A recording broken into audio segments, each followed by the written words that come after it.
Good morning mga Lodi, ito na yung inaabangan nating lahat, ang update ng ICE Network. At mag-update sila kung ano yung susunod na gagawin nila. So ngayon meron na silang update. So ang una sabi niya, we expect to release the update and start the last testing. Nasa last testing phase na sila with the community in the next 1 to 2 weeks. So additional 1 to 2 weeks, tandaan nyo yun, okay? Sabihin na natin last week ng June, matatapos yung last testing phase nila. Once the update is public, we will expect another testing period before announcing the official release date. After nitong last testing phase, 1 to 2 weeks, another 1 to 2 weeks for testing period naman to. Okay? Another 1 to 2 weeks na naman. So, expect natin mga sabihin na nating isang buwan na to. Mga July na siya. So, mangyari ngayon dito, may additional 1 to 2 weeks, di ba? Ito, once the update is public, may additional 1 to 2 weeks testing period na naman before announcing the official release date. So, ang tandaan natin, ngayong July siguro,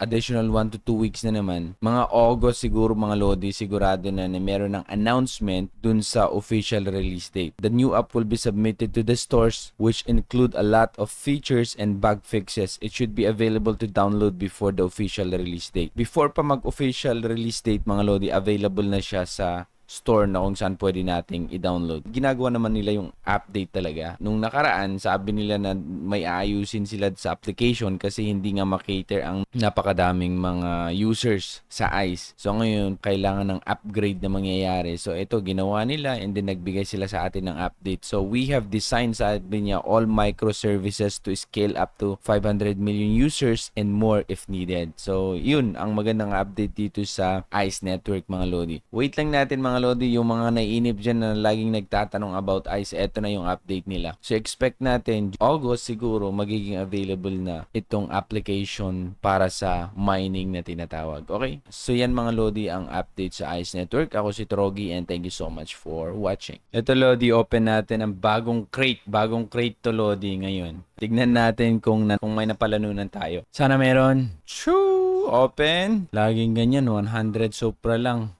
Ayun lang napalalunan natin. Pero okay lang, Lodi. Ngayon, ang gagawin naman natin, sasagot naman tayo sa mission. Pag masagot natin to, another crate na naman ang darating para sa atin. Okay, so start natin yung mission, Lodi. Ito. What are dynamic NFTs and how do they work? So pakinggan mo lang. Hello, fellow Astros. This is your mission commander, Alpha Dog. Okay, ang tamang sagot dito ay dynamic NFTs. Yan lang.